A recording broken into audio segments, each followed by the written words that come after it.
1980 में यूरोप में एक टैंकर शिप खाली होता है और जब टैंकर शिप खाली होता है तो इसकी मेन बॉडी और ऑयल टैंकर के बीच में एक खाली स्पेस होता है जिसको बेलिस्ट वाटर टैंक बोलते हैं। अब इस ऑयल टैंकर से ऑयल डिस्चार्ज हो रहा है और ऑयल टैंकर के पीछे की तरफ लगे वाटर पंप इस बेलिस्ट टैंक में पानी भरने का काम करते हैं। इस पानी का यूज हम आगे समझेंगे, लेकिन ऑयल टैंकर खाली होने के बाद में रवाना होता है यूएसए के लिए। जब शिप नॉर्थ अमेरिका के ग्रेट लेक पर पहुंचता है तो यहाँ पर ऑयल भरना स्टार्ट किया जाता है और इसके बेलिस्ट टैंक में जो पानी है उसको बाहर निकाला जाता है। और जैसे ही ये पानी बाहर निकलता है तो अमेरिका के लिए एक बड़ी प्रॉब्लम बन जाता है जो $5 बिलियन का नुकसान करवा देता है, क्योंकि इस पानी में जेब्रा मसल यूरोप से आ जाती है। अब इसकी साइज 2 से 4 सेंटीमीटर होती है, लेकिन एक फीमेल जेब्रा मसल एक साल में मिलियंस ऑफ अंडे देती है जो अमेरिका के पावर प्लांट के पाइपलाइन में जाकर जमा होने लगते हैं, जिससे पाइपलाइन ब्लॉक होने लगेंगे। यह शिप की बॉडी से भी चिपक जाते हैं जो शिप को भारी बना देते हैं और स्पीड को स्लो कर देते हैं। और भी कई इन्वायरमेंटल इंपैक्ट अमेरिका में होने लगते हैं। तो गवर्नमेंट $5 बिलियन का बड़ा खर्चा करके इसको यहाँ से हटाती है।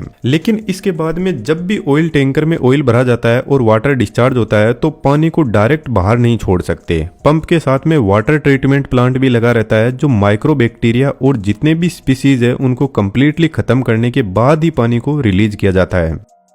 अब यह जो बड़े बड़े क्रूज ऑयल शिप होते हैं इनके साथ में और भी बहुत बड़े चैलेंज आते हैं। सबसे पहले हम समझते हैं कि यहाँ पर इस बेलिस्ट टैंक में पानी को क्यों भरा जाता है। इसके बेसिकली 2 यूज है, लेकिन पहले हमें वेसल की डिजाइन को समझना होगा। Oil tanker basically crude oil, जिसको कच्चा ऑयल भी बोलते हैं, इसको ट्रांसपोर्ट करता है। जहां से ऑयल निकाला जाता है वहां से लेकर ऑयल रिफाइनरीज तक, और यह बहुत लंबी दूरी तय करते हैं। कई बार तो इनको अपनी ट्रिप पूरी करने में 6 से 9 महीने का टाइम भी लगता है और यह लगभग पूरी दुनिया का चक्कर लगा लेते हैं। अब इंटरेस्टिंगली इंडिया, चाइना जैसी कंट्रीज में ऑयल नहीं निकलता है, लेकिन रिफाइनरीज यहाँ पर वर्ल्ड में सबसे ज्यादा बड़ी बड़ी अवेलेबल है जो क्रूड ऑयल को पेट्रोल, डीजल और जेट फ्यूल में बदलने का काम करती है। बेसिकली 2 टाइप के ऑयल टैंकर होते हैं। नंबर 1 क्रूड ऑयल टैंकर, यह साइज में बहुत बड़े होते हैं। यह क्रूड ऑयल को एक्सट्रैक्शन पॉइंट से रिफाइनरी तक पहुंचाते हैं। जो अल्ट्रा लार्ज क्रूड कैरियर होते हैं यह 3.5 million barrel crude oil carry कर सकते हैं। इनकी लेंथ 400 मीटर से भी ज्यादा हो सकती है और यह इंसानों की बनाई हुई अब तक की दुनिया की सबसे बड़ी मशीनरी है।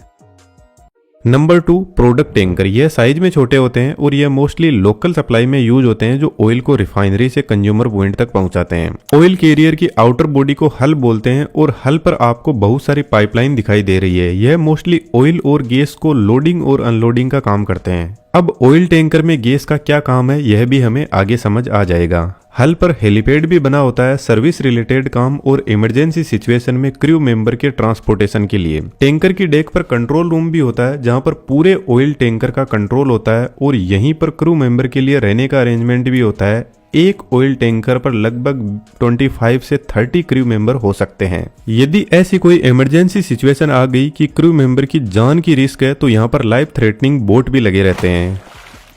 अब बेसिकली जितने भी 120 मीटर लेंथ से लॉन्ग ऑयल कंटेनर होते हैं इनमें डबल हल डिजाइन यूज की जाती है, जिसमें बाहर की साइड मेन बॉडी होती है जिसको हल बोलते हैं और इसके अंदर मेन ऑयल टैंकर होता है जहां पर क्रूड ऑयल भरा जाता है और इन दोनों के बीच में बेलिस्ट वाटर टैंक होता है। इसके 2 बड़े यूज है। फर्स्ट, जो बड़े क्रूड ऑयल कैरियर होते हैं इनको पूरा टर्न लेने में 3 से 4 किलोमीटर की दूरी चाहिए होती है और कोई भी इमरजेंसी सिचुएशन में यदि सामने से ऐसा ही बड़ा क्रूड ऑयल टैंकर आ रहा है और यदि वह स्ट्राइक भी कर जाए तो डायरेक्ट ऑयल टैंकर पर इंपैक्ट नहीं आएगा। जो भी डैमेज होगा वह हल के साथ में ही होगा।